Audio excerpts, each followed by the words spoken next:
আর ওদের ধারণা হয়েছে যে বাংলার মাটিতে হয়তো কিছু দালালও এসে যাবে, সে বলবে না না না, তবু ওরা গুটখাখোর, ঠিক আছে, উচ্চ বংশ, তাই না?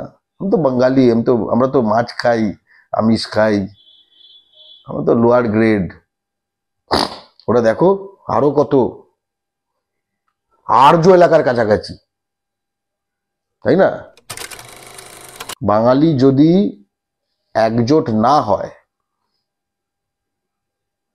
তাহলে পশ্চিমবঙ্গে বাঙালির অবস্থা আসলে রোহিঙ্গাদের মতো হবে। নিজের মাটিতে লাত খাবে, সারা বিশ্বে কুত্তার মতো ঘুরে বেড়াবে।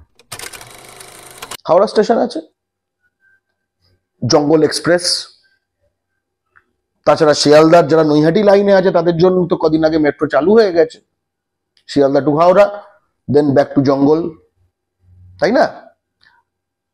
বন্য জন্তুরা জঙ্গলে ফিরবে, আর ওদের তো টিকিট লাগে না, তাই না? ওরা টিকিট ছাড়া এসিতেও উঠতে পারে, টিকিট ছাড়া ফার্স্ট ক্লাসে উঠতে পারে, সেকেন্ড ক্লাসে উঠতে পারে, টিকিট চেকারও ওদের, আর পিএফও ওদের, তাই না?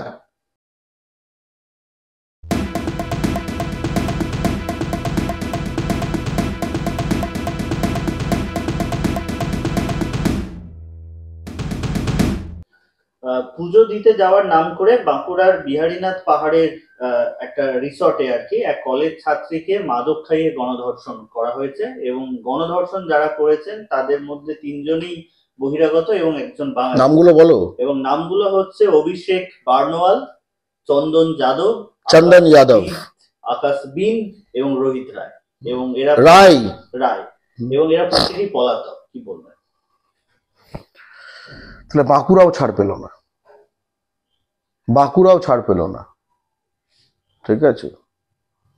বাঁকুড়ার একটা পাহাড়ের সেখানে একটি বাঙালি নারীকে গণধর্ষণ করছে, তাহলে বাঁকুড়ার বাঙালি মানে ভেবেছিলাম যে যেখানে এরা সংখ্যায় বেশি সেখানে এই জিনিসগুলি করছে, এই বহিরাগত গুটখাখোর জন্তুগুলো। কি কি নামগুলো আরেকবার বলো?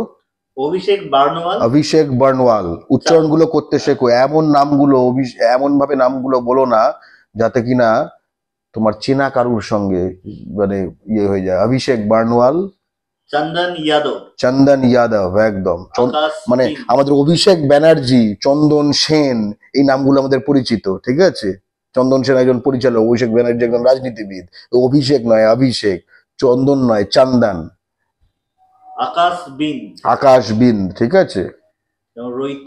রোহিত রায়, এই রায়টাও খুব গুরুত্বপূর্ণ।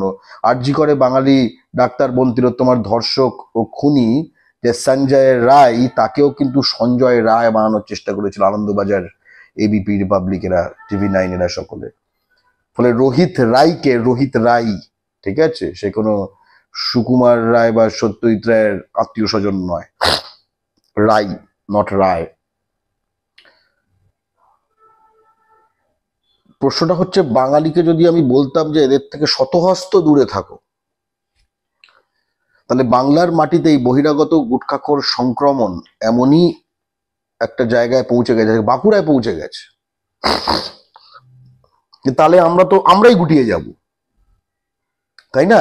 ওদের থেকে শতহস্ত দূরে, আর এত দূরের অত জায়গা নেই, শতহস্ত হতে হতে বঙ্গোপসাগরে পড়ে যাব। তাহলে ওদের থেকে শতহস্ত দূরে আমরা সরব না, ওদেরকে শতহস্ত দূরে ঠেলবো সর্বক্ষেত্রে। বাংলার মাটিতে চাকরি ক্ষেত্রে, বাংলার বাজারে, বাংলার পুঁজির ক্ষেত্রে, বাংলার ট্রান্সপোর্টে, বাংলার রাজনীতিতে, সর্বক্ষেত্রে, যাতে কিনা এই সকলে মিলে শতহস্ত দূরে ঠেলতে ঠেলতে এক সময় যেন জন্তুরা নিজেদের জঙ্গলে ফিরে যায়। হাওড়া স্টেশন আছে, জঙ্গল এক্সপ্রেস, তাছাড়া শিয়ালদার যারা নৈহাটি লাইনে আছে তাদের জন্য তো কদিন আগে মেট্রো চালু হয়ে গেছে, Sealdah to Howrah, then back to jungle, তাই না?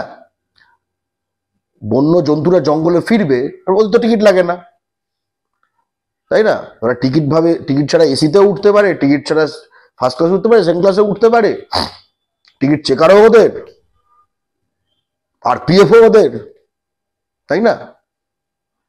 বাঙালিকে ভাই একজোট হতে হবে, তাহলে কিন্তু পশ্চিমবঙ্গে বাঙালি এই বাইরে এই Rohingya Bangladeshi how how how এই করতে করতে থাকবে,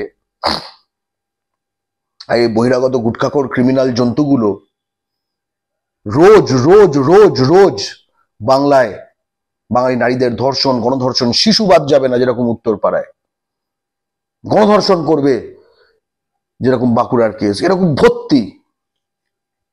এটা কোনো জাতিতে হয় না জানো। তুমি যতগুলো এরকম কেস বলছো, একটা দেখাও তো ওদের রাজ্যে কোনো বাঙালি, একটা গ্রুপ অফ বাঙালি গেছে গিয়ে এরকম করে এসছে।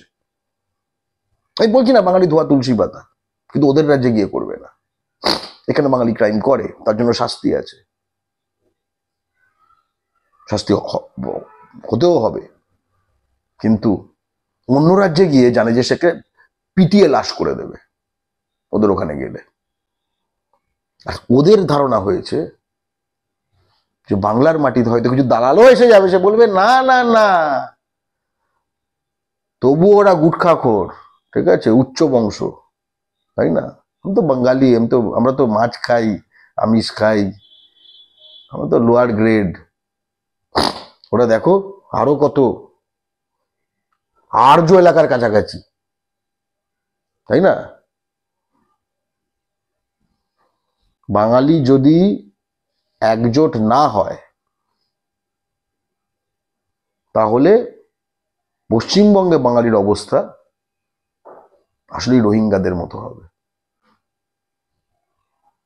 নিজের মাটিতে লাত খাবে, সারা বিশ্বে কুত্তার মতো ঘুরে বেড়াবে। বাংলা ও বাঙালির সব থেকে বড় কণ্ঠ, যে খবর টিভি মিডিয়া আপনাকে দেখাবে না, সেই সমস্ত খবর আপনার জন্য খুঁজে আনবো আমরা। রেজ ইওর আওয়াজ, খাঁটি বাঙালির নিজস্ব সংবাদ মাধ্যম।